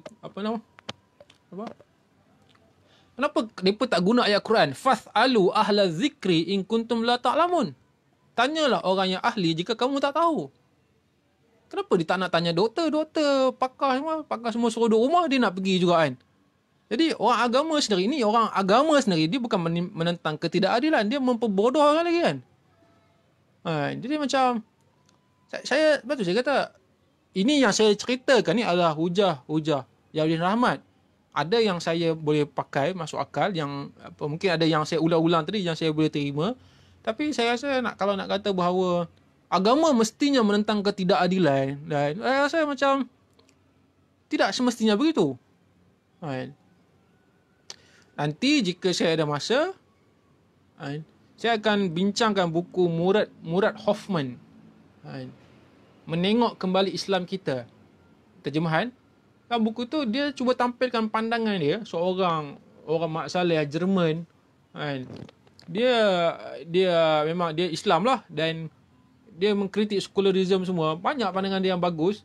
Tapi saya rasa mungkin nanti saya akan mempertahankan sekularisme dalam membidas hujah dia. Sebab tu nantilah kan. Tapi maksudnya kita nak kata sini, dunia ni serba ketidakpastian.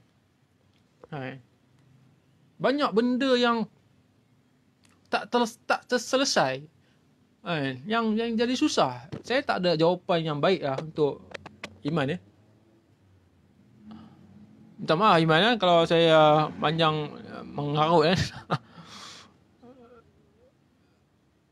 Okay, Viewbus.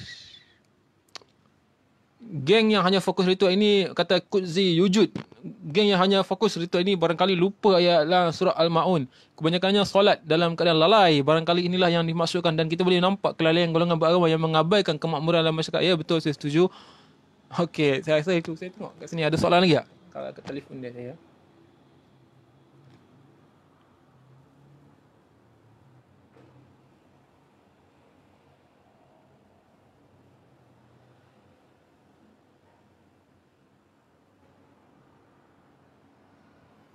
Ini ada soalan Muhammad Zarif ni. Saya cuba baca ya.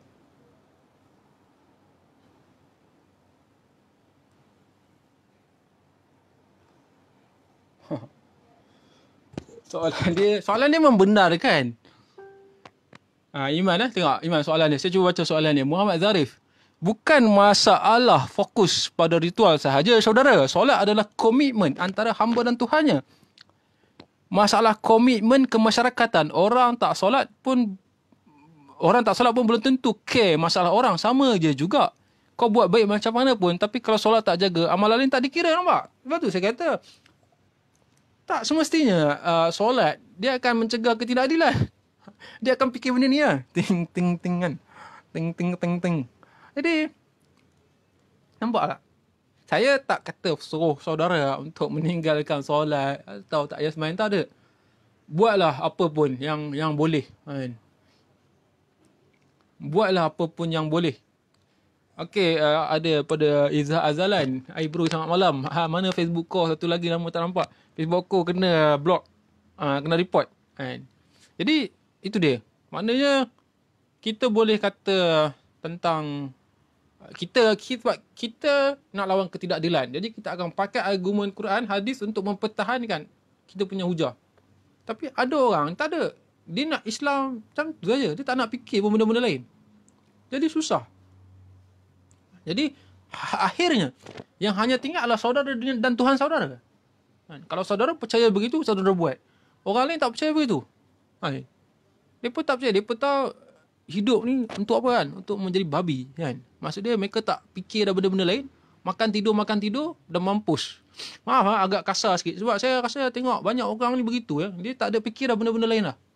Dia hanya fikir untuk menjadi binatang ternak. Dia tak ada fikir dah apa lain. Bukan semua orang akan fikir. Sebab tu saya agama ni kalau kita tengok ya, dia hadir minoriti. Sebab selalu orang mempertandingkan masa dan sebagainya. Kadang benda tu tak berlaku begitu. Kadang-kadang orang yang agama ni dia pinggiran, dia minoriti. Tapi sebaik dia dicengkam oleh majoriti, dia menjadi herd mentality. Mentality kawanan. Kristian awal dia dibawa oleh Jesus yang dianggap hina semua kan. Kawan dengan orang penyakit kusta, sopak semua. Tapi sebaik dia dah disalib, sama ada ikut Islam atau Kristian, disalib atau diangkat ke langit, agama tu telah dicaplok oleh Imperium Rom. Dan lihat apa yang berlaku. Jadi kadang-kadang macam Nabi Muhammad lah, masa dia bawa Islam mula-mula minoriti itu, ramai yang suka kan. Tapi bila Islam dah membesar, ramai orang nak masuk Islam.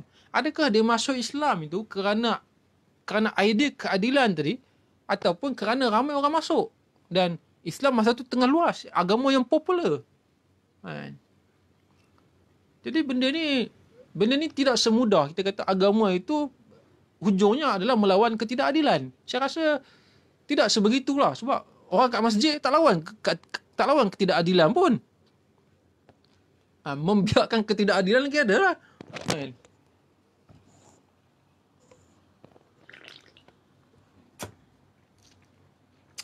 Saya cuba tengok soalan. Saya cuba baca supaya saya tak tertinggal.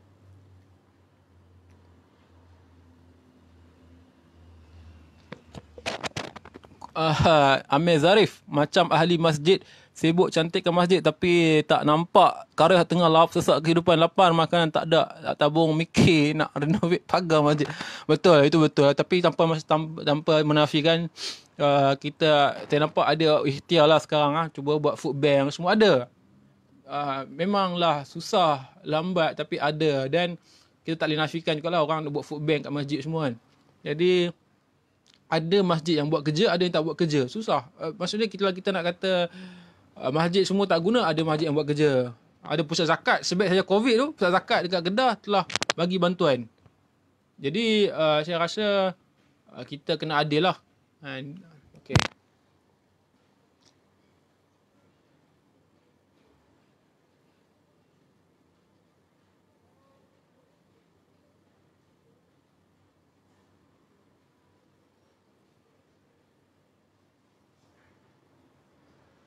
Okey, saya rasa tak ada soalan dah. Saya rasa saya nak pergi ke bab akhir, iaitu tentang Sufism. Masih ada yang menonton ke? Kan? Ada menonton, okey. Kalau tak ada yang menonton, kita boleh habiskan. Tapi saya rasa ada lagi. Saya nampak ada 22 orang. Jadi, terima kasih ya pada yang masih menonton. Jadi, saya nak bincangkan tentang Sufism dan kemiskinan. Perspektif baru. Itu yang saya... Lepas tu, walaupun saya kata begitu pun, tentang agama tidak mestinya hujung agama ni adalah ketidakadilan, melawan ketidakadilan. Mungkin awal agama itu melawan ketidakadilan, tetapi bila agama itu dipegang, dipeluk oleh majoriti, dia tidak mesti begitu. Jadi saya banyak sebab ni Jalaluddin Rahmat ni bagi saya tengok dia kritis lah, dan saya sukalah dengan pandangan dia. Bab ini dimulakan dengan seandainya kemiskinan itu berwujud seorang manusia, nescaya aku akan membunuhnya, kata Ali Abdul Talib.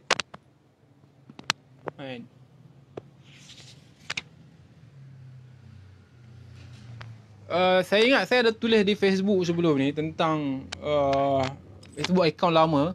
Saya sebutkan tentang ayat kata saya katakan bahawa janganlah perut kalian dijadikan kuburan haiwan. Bila saya Google balik, itu bukan hadis itu adalah daripada Sayyidina Ali. Disebut juga oleh Jalaluddin Rahmat kat sini.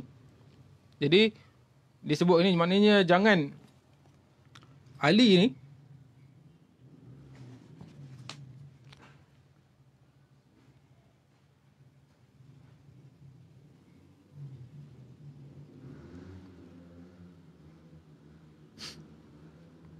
Ali dia makan roti kering yang sudah remuk, memakai pakaian robek yang ditambalnya sendiri dan menasihati orang untuk tidak terlalu banyak memakan daging. Janganlah perut kalian dijadikan kuburan haiwan. Tetapi dia juga pernah datang kepada seorang laki-laki yang mempertahankan hidup miskin dan menasihatinya untuk hidup layak sebagai manusia. Maknanya ada orang lelaki jumpa dia pernah tengok orang tu, cakap janganlah, kau kena hidup sebagai layak sebagai manusia. Lewat lidah sufi, filosof dan pahlawan perang ini, juga lahir ucapan yang dewasa ini mungkin disebut sebagai radikalisme. Tidaklah seorang fakir kelaparan kecuali kerana kealpaan orang kaya. Itu kata Ali ya. Okey, dalam bab ini banyak dikatakan bahawa Sufism ini punca orang jadi miskin, punca orang jadi bodoh kan. Jadi Jalaluddin Rahmat cuba nak membincangkan tajuk ini. Betulkah Sufism ini membuat begitu?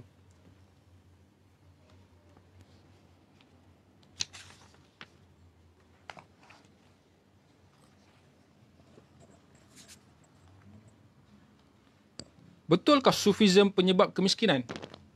Untuk sementara akan didefinisikan dengan mengambil definisi Arbery yang mengatakan bahawa Sufism merupakan gerakan mistikism yang sepenuhnya monoteistik, maknanya satu Tuhan.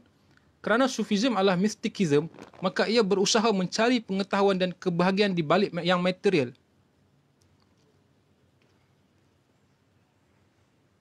Jadi sebab ramai orang kata Sufism ni sangat sangat mendekati kemiskinan. Betul ke begitu? Kan?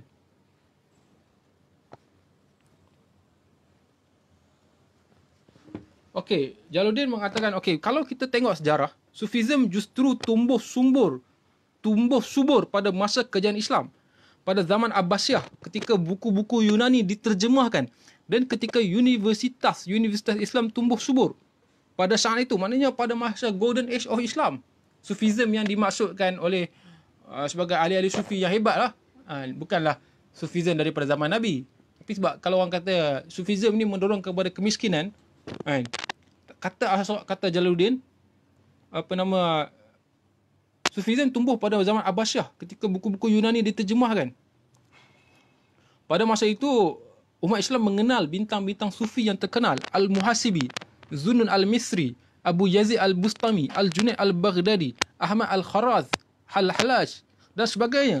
Maknanya Sufism ni bukan mestinya cenderung lahir dalam dunia orang miskin. Sebab pada zaman Golden Age of Islam itu, tokoh-tokoh Sufi itu lahir di situ. Hallaj, Yazid Bustami semua. Bila ditelusuri lebih lanjut, kita akan menemukan bahawa Sufism sebagai gerakan mulai muncul ketika kekuasaan Islam sudah melebar ke separuh dunia. Bila kekuasaan Islam dah melebar, Sufism muncul. Dia bukan muncul disebabkan masyarakat ini banyak miskin semua, Sufism lahir. Tak. Sufism lahir ketika pusat peradaban Islam bermunculan.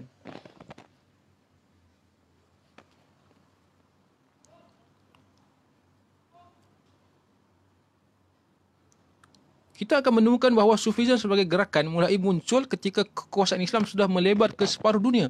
Kelompok kaya mulai bermunculan. Beberapa sahabat Nabi SAW seperti Ibnu Umar, Abu Zar, Huzaifah mengkhutbahkan nilai-nilai Sufism ketika kekayaan mulai mengalir di dunia Islam. Sufism pertama kali tumbuh di Basrah dan Kufah, di pusat-pusat kekuasaan Islam, di tempat didirikannya bangunan-bangunan megah yang menyakitkan hati orang-orang yang soleh. Sebutan Sufi itu sendiri dinisbahkan kepada Abu Hasim bin Sharik dari Kufah yang terkenal kerana kezuhudannya. Dari kedua kota ini, Sufism kemudian menyebar ke bahagian-bahagian lain dunia Islam, terutama Khurasan. Khurasan melahirkan Ibrahim bin Adam dan Abdullah bin Mubarak. Jadi kalau saudara kenal nama Sufi ini, mereka lahir dalam dunia Islam yang sudah maju. Bukan dunia Islam zaman Nabi atau Khulafaur Rasyidin, tapi zaman dunia Islam yang sudah mulai meluas. Melihat kenyataan ini, dapatkah kita membalikkan penyataan di atas? Bukannya disebabkan oleh kemiskinan, tetapi Sufism lahir sebagai akibat kekayaan. Kita dapat menunjang proposisi ini dengan melihat kecenderungan orang-orang yang berada dalam affluent society untuk menyenangi kehidupan mistik. Di Amerika kini, mysticism bahkan sudah mulai memasuki masyarakat ilmiah. Kelompok ilmuwan terkadang bertukar fikiran dengan kelompok mistik dan para psikolog mula berbicara tentang altered state of consciousness. Sebuah buku yang bagus sekali menggambarkan kecenderungan mysticism di Amerika telah terbit dengan judul The Aquarian Conspiracy. Tidak mungkin melacak kebangkitan mysticism di barat itu di sini. Di sini hanya sekadar ditunjukkan sekali lagi bahawa mysticism justru lebih subur pada masyarakat kaya dan bukan pada masyarakat miskin.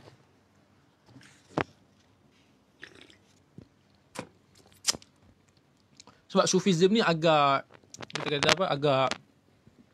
nak cerita orang tu Sufi sebenarnya susah.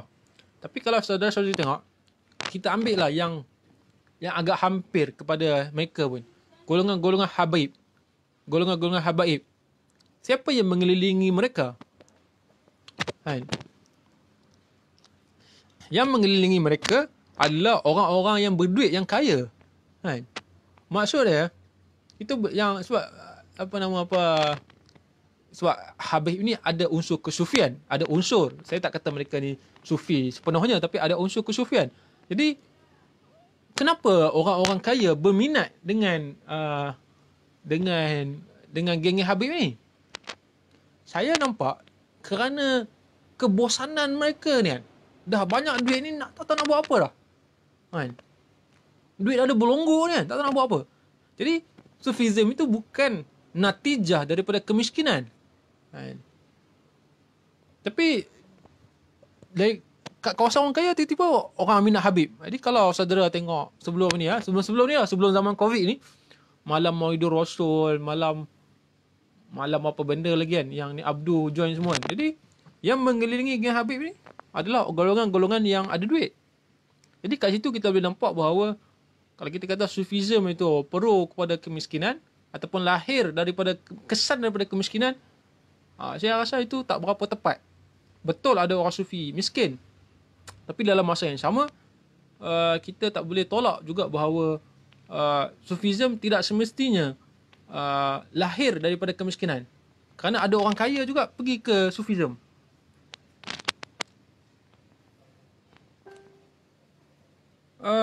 Okay, Sufism, ada orang kata kan, Sufism ni dia sebab dia terlalu mendekati irrasional, ketidakrasionalan.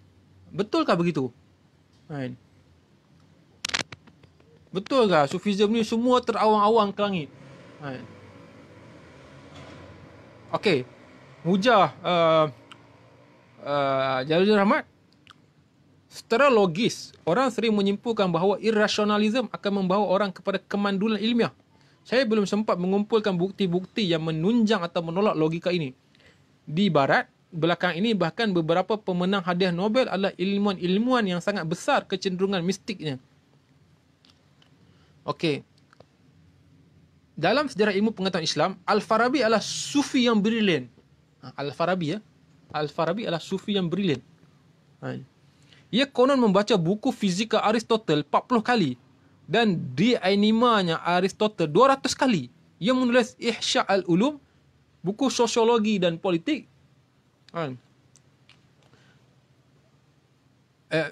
Ia menulis Ihya al-Ulum, buku sosiologi, ensiklopedia sains yang pertama. Ia menulis Madinah al-Fadilah, buku sosiologi dan politik. Al-Farabi adalah seorang raksasa dalam sains Islam. Tetapi hal itu tidak menghambatnya menjadi sufi. Ibnu Khalikan melukiskan Al-Farabi sebagai berikut. Ia adalah orang yang paling mengabaikan hal-hal duniawi. Ia tidak pernah memusingkan urusan kehidupan dan tempat tinggal. Salah seorang murid Al-Farabi mendirikan kelompok pencinta ilmu pengetahuan di Baghdad pada tahun 970. Murid Al-Farabi. Kelompok ini menghidupkan tradisi intelektual yang mulai terancam di zaman itu. 13 tahun kemudian, mungkin terilham oleh kelompok murid Al-Farabi ini, di Basrah berdiri Ikhwan Al-Safa, saudara ketulusan. Saudara pernah dengar Ikhwanul Safa? Saudara ketulusan. Mereka ni sangat terkenal sebagai kelompok-kelompok mistikus. Ikhwanul Safa yang ingin memperbaiki umat Islam, menyucikan mereka secara moral, spiritual dan politikal. Ikhwanul Safa adalah semacam gerakan sufi yang sekaligus juga gerakan ilmu pengetahuan. Mereka berkumpul, berdiskusi dan merakam perbicaraan mereka dalam 51 risalah yang sampai kepada kita. Dalam risalah itu, mereka bukan sahaja membicarakan tauhid, akhlak dan kesucian, tapi juga mendiskusikan gelombang suara, gerhana, kimia dan fenomena alam lainnya. Mereka bukan saja mengulas dialektika Sokrates, tetapi juga kezuhudan Ali bin Abi Talib. Jadi saudara tengok bahawa Sufism membenci ilmu pengetahuan, maknanya ada sanggahan. Maknanya tidak mesti begitu. Dan kalau saudara telusuri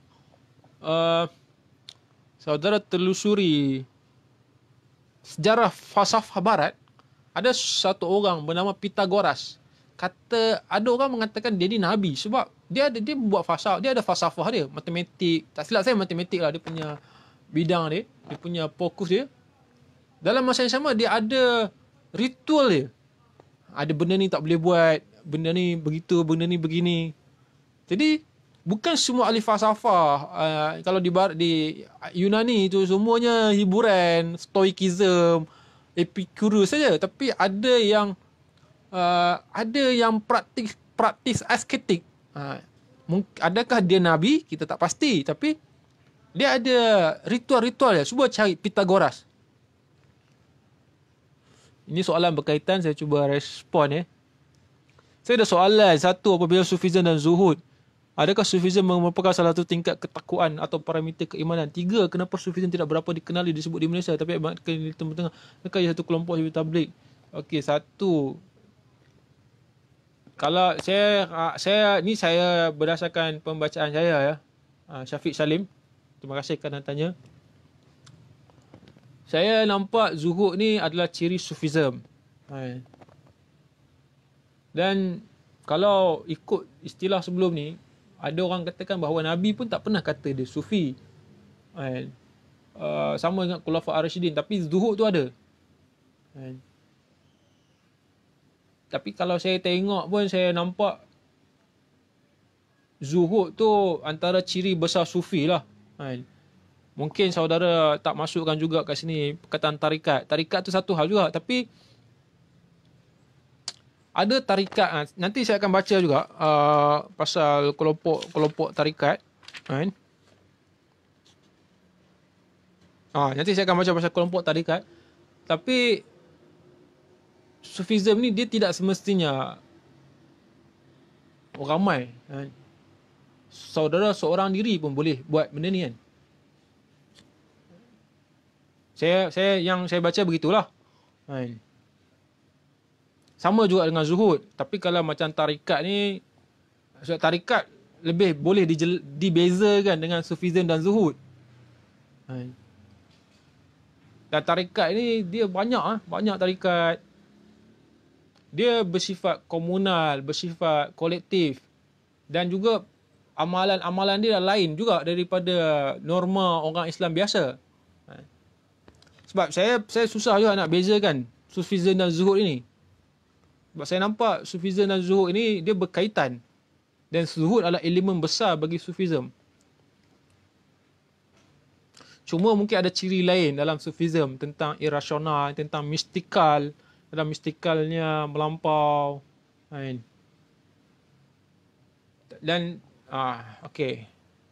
Kemudian kedua, adakah sufism merupakan salah satu tingkat ketakwaan atau parameter keimanan? Ayat saudara ni agak bombastik ya. Saya nampak bahawa sufism ni sebagai jalan lah. Sebab kalau tengok tokoh-tokoh sufi tadi, mereka ni tak nak ambil dunia ni lebih sangat. Ambil sekadar kecukupan saja. Macam kita baca Al-Farabi tadi, dia pun tak nak sangat enjoy sangat dunia ni kan. Jadi dia berpada. Kalau orang Islam biasa lain, benda halal pun dia nak lebih. Memang tak ada hadis mengharamkan makan kepala lembu pun. Kalau orang Islam biasa dia akan makan lah. Tapi kalau orang yang nak menjaga diri dia, bukan semua benda dia nak makan. Sebab tu Sayyidina Ali disebut, jangan jadikan perutmu adalah kuburan haiwan. Semua benda dalam haiwan tu kamu nak masuk dalam perut. Semua benda daging kamu nak makan. Jadi saya nampak bahawa itu beza dia. Sufism mungkin lebih jelas adalah sufism dengan Islam biasa lah. Sufism dan zuhud ni susah nak kata. Dan sufism ni saya nampak betul lah. Dia cuba nak menjadi orang yang bertakwa lah. Orang yang nak mencari. Dia bukan nak jadi orang Islam biasa. Orang Islam biasa, sembahyang, puasa, zakat, semua tanpa memerhatikan orang lain. Itu orang Islam biasa. Tapi masalah pada sufism ni pula, kalau dia terlalu berzikir je kan. Dia tak fikir masalah sosial pun masalah juga. Bukan masalah sosial, rempit semua ni tentang kemiskinan, orang tak ada sekolah, orang tak ada pendidikan semua ni. Itu masalah sosial maksud saya. Kenapa sufism tidak berapa dikenali, disebut di Malaysia, tapi mana dikenali dengan Timur Tengah? Saya rasa ada je disebut. Cuma dia nama lain lah. Nama dia kadang macam Arkam. Arkam tu ada ciri-ciri sufi juga. Ada zikir dia semua kan. Tapi mereka pun macam, mereka dengan geng Habib ni agak macam loaded lah kan. Kalau kita tengok mereka punya ni kan. Tapi saya mungkin salah lah. Sebab golongan sufi ni, dia tidak mestinya duduk rumah pegang tasbih ataupun berzuhud suluk. Kadang mereka macam Arkam ni, mereka pegang ekonomi. Itu aim mereka. Mereka berdakwah melalui ekonomi. Hiburan, majalah tu mereka nak buat benda. Mereka tak berdakwah melalui politik. Jadi ada ciri kesufian itu dan mereka ada keunikan dari mereka yang lain. Adakah ia satu kelompok seperti tabligh? Tabligh ni saya nampak kelompok yang cuba nak menjadi sufi lah. Tapi saya tak rasa tabligh ni begitu sufi jugalah. Dia kelompok tabligh ni bagi saya dia lebih kepada escapism lah. Ni pandangan saya dari dulu. Saya nampak tabligh ni lebih kepada escapist. Melarikan diri daripada masalah real. Okey.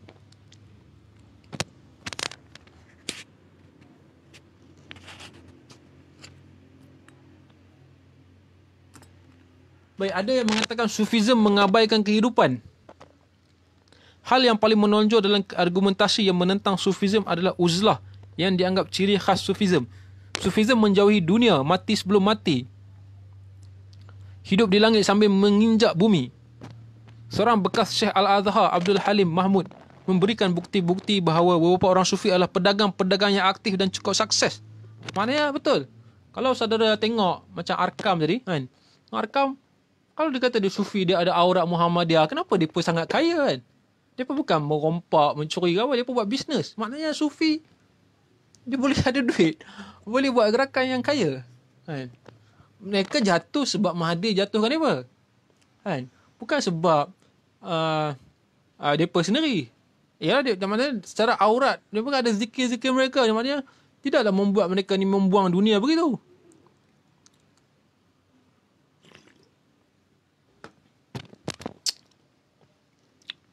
Secara politik, sejarah juga mencatat gerakan-gerakan sufi yang menimbulkan perubahan sosial dan politik.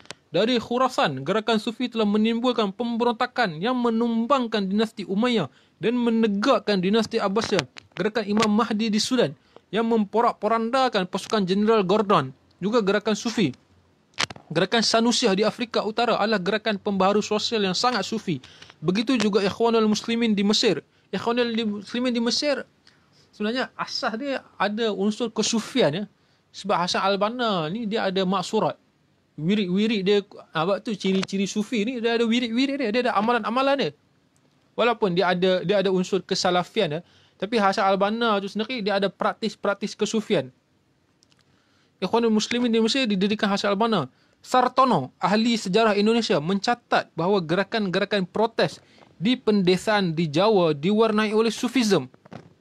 Johnson dalam The Militant Islam melukiskan peranan sufism dalam gerakan Islamisasi di Afrika. Terakhir, di Uni Soviet, Islam mulai bangkit lewat gerakan-gerakan sufi yang suka dijangkau oleh ejen-ejen KGB. Berdasarkan beberapa contoh di atas, kesimpulan bahawa sufism melahirkan pasif masih harus dipertanyakan. Seperti yang, maknanya kalau kita nak kata sufism ni membuat kita jadi pasif, nanti dulu. Tidak semestinya.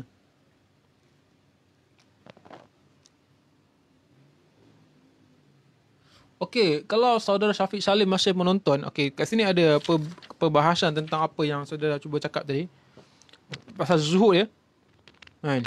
Istilah sufi, sebab tu disebut tadi. Istilah sufi seperti yang dinyatakan di muka muncul belakangan, muncul lewat. Sebelum itu, orang yang mempraktikkan sufism disebut zahid, zuhud. Imam Ahmad bin Hanbal.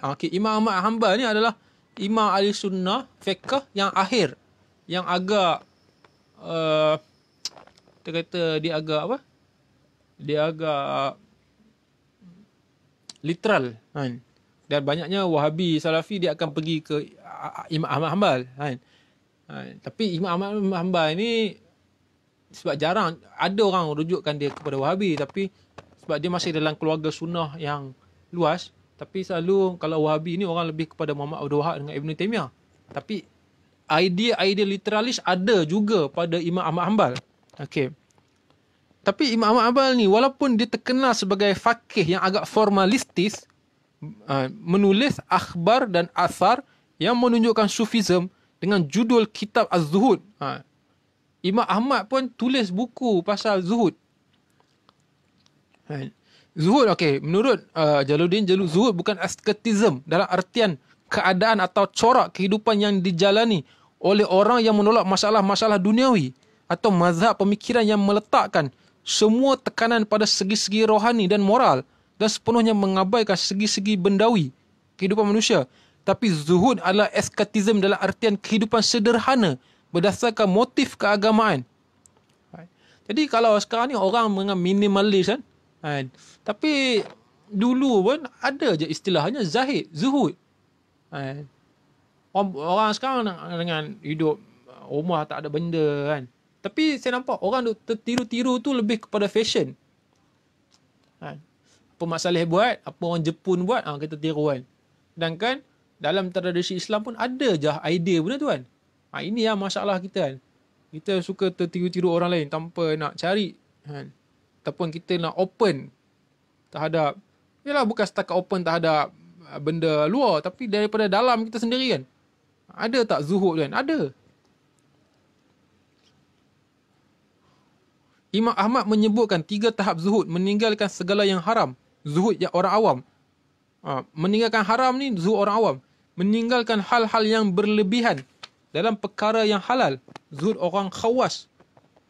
Dan meninggalkan apa saja yang memalingkan diri dari Allah, zuhud orang arifin. Itu satu hal lah. Maknanya zuhud ni pun ada tingkatan-tingkatan dia.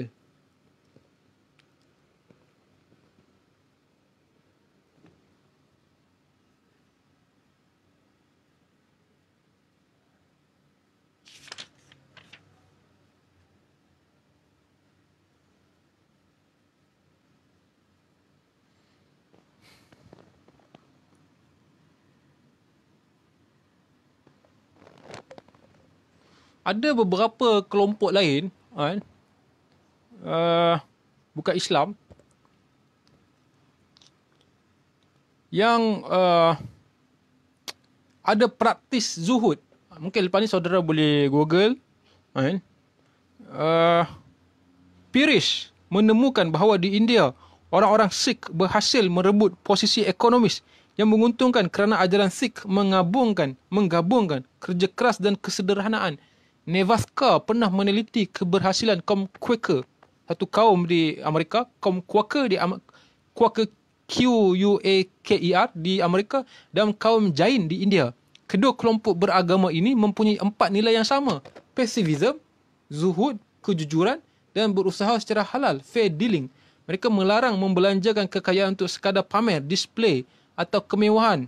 Secara ekonomi, kedua kelompok ini kemudian memang berhasil.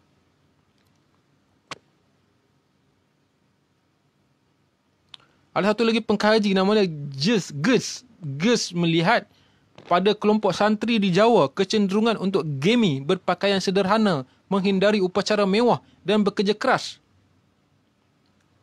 Kata Gus ini menyebabkan kelompok santri relatif lebih kaya dibandingkan kelompok abangan.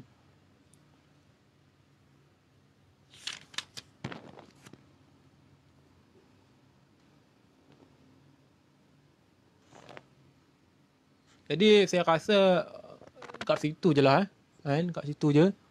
Terima kasih kepada yang menonton kan. Jadi saya rasa itu dulu kan. Terima kasih kepada yang menonton. Terima kasih yang bersama yang daripada tadi dekat sejam lebih ni. Jadi itu saja tentang Islam alternatif dan karya Jalaluddin Rahmat. Jika ada permintaan mungkin akan teruskan lagi. Jika tidak, saya akan nanti sebelum hari akhir menjelang raya, saya akan bincangkan buku Murad Hoffman. Dan saya ingat yang tu, selamat jaga diri dan teruskan berpuasa seperti biasa. Assalamualaikum dan selamat malam.